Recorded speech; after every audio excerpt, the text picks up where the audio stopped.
Já faz mais de um mês que a Rússia iniciou sua invasão à Ucrânia. Desde o início do conflito, muita coisa já aconteceu. Cidades foram arrasadas, inocentes foram atingidos, instalações como aeroportos, empresas e outras propriedades que não têm ligação estratégica com a guerra já foram destruídas. Tudo parte de uma tática de terror que é aplicada à Ucrânia, para que o medo seja instaurado e a população civil sofra, desestabilizando o comando ucraniano. Até quando a Ucrânia irá resistir? Conferimos a seguir alguns armamentos e a estratégia que a Ucrânia está usando para manter o seu território.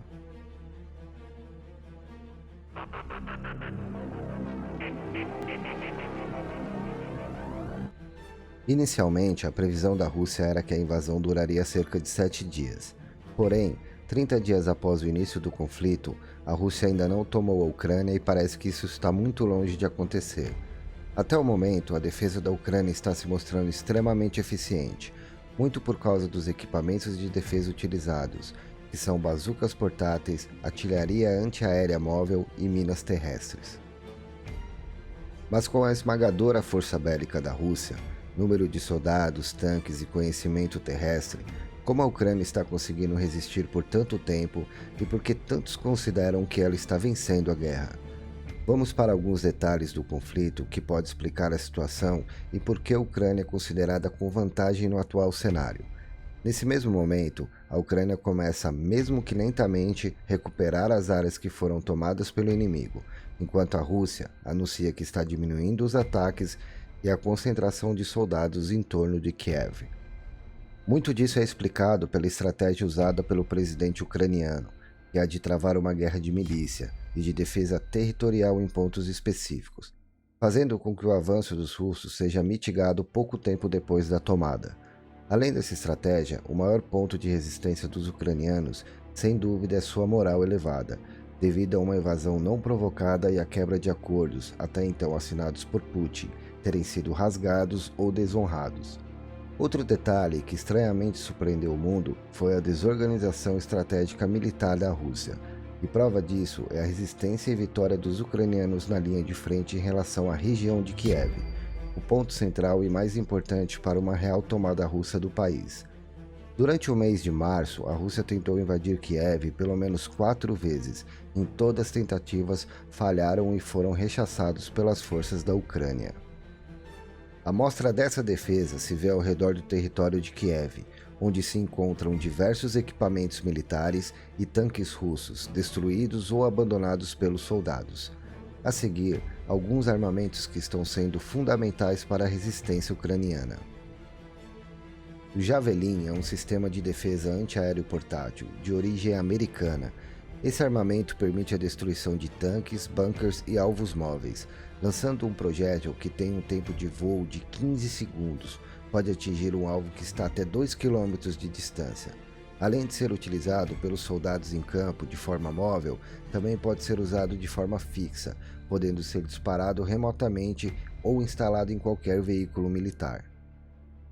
De origem turca, esse drone não tripulado é controlado remotamente e pode destruir alvos fixos e móveis, como tanques e qualquer veículo militar de transporte ou ataque. Com autonomia de 27 horas, o drone TB2 alcança uma velocidade de 220 km por hora e usa como armamento micromunições inteligentes. O Stinger é um lançador móvel de míssil terra-ar, fabricado nos Estados Unidos e enviado à Ucrânia para auxiliar na defesa do país. Esse lançador é guiado por infravermelho e tem um alcance efetivo de até 4.800 metros. Responsável pela destruição de diversos aviões e helicópteros invasores, é a principal razão dos russos não terem tomado por completo o espaço aéreo ucraniano. Até o momento, diversas cidades importantes da Ucrânia foram bombardeadas e diversas áreas foram praticamente destruídas. Algumas cidades foram severamente atingidas, como Mariupol, que é uma cidade portuária às margens do Mar Negro, uma cidade com cerca de 450 mil habitantes que está localizada a apenas 55 quilômetros da fronteira russa e é um importante centro industrial. Kharkiv é a segunda maior cidade da Ucrânia, com 1,5 milhão de habitantes. No começo de abril, o prédio da Câmara Municipal foi alvo de um bombardeio pesado na região, que é considerada o polo cultural do país. Localizada a 120 quilômetros da capital Kiev, Chernihiv foi alvo de mísseis russos que devastaram bairros residenciais, escolas e parques. A administração regional informou que ao menos 47 civis foram mortos em um ataque aéreo, que já é considerado como mais um de vários crimes de guerra praticado por Putin. Capital da Ucrânia, com cerca de 2,9 milhões de habitantes, Kiev é a grande bastião de defesa do país. Por 4 vezes a Rússia tentou tomá-la, mas as estratégias de defesa e a determinação dos ucranianos impediu que isso acontecesse. Localizada no centro-oeste do território ucraniano, passa pela cidade o rio Dnieper, que se estende até a região sul do país. Em Kiev estão localizadas as sedes do Parlamento, Conselho Nacional de Segurança e a residência da presidência. Os objetivos dos russos eram tomar Kiev, derrubar o governo e continuar dominando qualquer outra cidade do país, mas passando mais de um mês, nada disso aconteceu e a Rússia mais destruiu do que conquistou. As defesas ucranianas conseguiram infligir um grande dano ao exército russo, que teve muito mais baixas do que o esperado, e se encontra em uma posição difícil, já que após um gigantesco investimento nessa invasão, até o momento pelo menos, o retorno não está sendo desejado. Embora no momento Putin esteja direcionando seus esforços para a região de Donbás, ele tem uma total capacidade de enviar a longo prazo mais soldados, armamentos terrestres e a força aérea para outras regiões. Tudo vai depender de quanto a Ucrânia consegue se defender e até quando os soldados ucranianos conseguem manter de pé a capital Kiev. O fato de Putin estar recrutando soldados do Oriente Médio parece deixar claro a inexperiência de parte do exército russo.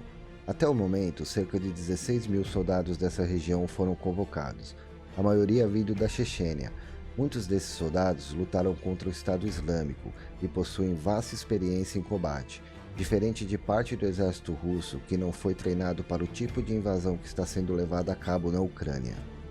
Especialistas apontam que esses soldados do Oriente Médio podem ser mais efetivos que os russos na linha de frente, pois como eles não têm nenhum tipo de ligação com o povo ucraniano, não seriam tão relutantes em matar civis e atacar a linha de frente dos soldados inimigos.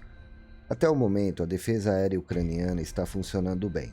Porém, o presidente Volodymyr Zelensky reforça o pedido aos Estados Unidos de que sejam enviados mais e melhores sistemas de defesa aérea, para que o seu território não seja dominado e comprometa o sistema terrestre de resistência. Recentemente, o presidente dos Estados Unidos, Joe Biden, anunciou o envio de mais de 100 milhões de dólares em ajuda militar e confirmou que o apoio aos sistemas antiblindados continuará. A verdade é que a Ucrânia está recebendo apoio de outros países além dos Estados Unidos, e não fosse essa ajuda, provavelmente a Ucrânia já teria sucumbido à invasão russa. Mas além dessa ajuda, o fato é que a resistência da Ucrânia é heróica, devido à sua estratégia e à grande vontade de lutar e resistir à poderosa Rússia. Além da batalha em guerrilha, a Ucrânia adotou uma estratégia que permite sua mobilidade pelas cidades. O ataque a comboios e transporte de suprimentos dos russos fez com que o exército deles se mantivessem por muito tempo em posições estáticas, dificultando a progressão de conquistas de território. Mais uma estratégia territorial usada pela Ucrânia foi o bloqueio das ferrovias, fazendo com que as tropas de Putin se movessem pelas estradas. Mas nesse caso, para evitar as cidades que são dominadas pelos ucranianos, os russos se movimentam por estradas secundárias, que são estreitas e acabam por ser um alvo fácil para ataque dos ucranianos. O que acontece nesse conflito é estratégia pura por parte da Ucrânia. Ao escolher não bater de frente com um inimigo claramente mais poderoso, a Ucrânia usou forças leves, manobráveis e focadas, para aproveitar as brechas e os momentos em que os russos estavam vulneráveis. Com armas móveis, como o Javelin, os ucranianos destruíram diversos tanques e carros de transporte, dificultando a logística dos russos, limitando o acesso deles a combustível e munição, o que era imprescindível para manter um ataque constante. Nós do canal Conexão Mundo torcemos para que esse conflito acabe o mais rápido possível e que mais nenhuma vida civil ou militar seja desperdiçada nessa guerra nefasta. Então é isso, pessoal. Curtam o vídeo e se inscrevam no nosso canal para nos dar aquela força. Um grande abraço e até a próxima.